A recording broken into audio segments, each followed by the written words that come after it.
नाज़रीन, नवाखे मीरपुर साकरो का ख़बर त ॻोठ ईसा खासकली वासी नौजवान नसीम खासकली पुरसरार बीमारी में मुब्तला है।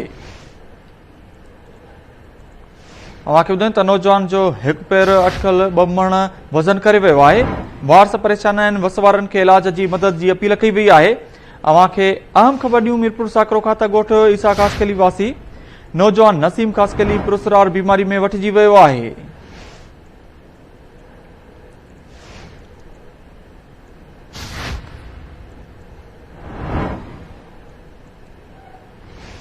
नौजवान जो हिकु पैर अटकल ॿ मण वज़न करे वियो आहे। वारस परेशान आहिनि, वारसनि पारां वस वारनि खे इलाज जी अपील कई वई आहे।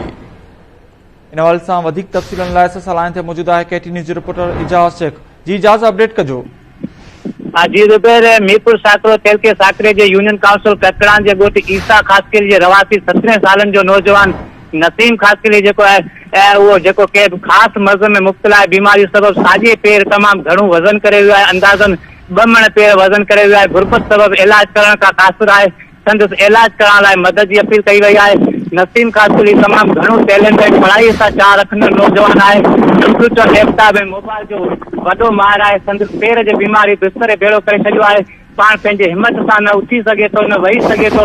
हिन नौजवान नसीम खासकली पंहिंजे बीमारी जो इलाज कराइण लाइ ज़िले इंतिज़ामिया थोरे चक जे MPA MLA DC खटो ऐं सूबाई सलाहकार वज़ीर लाइ मुतालबो कयो आहे त अल्लाह कारण मुंहिंजे पैर जो आगा खान मां इलाज करायो वञे। जी, वॾी महिरबानी अपडेट करण लाइ इजाज़ अहमद शेख।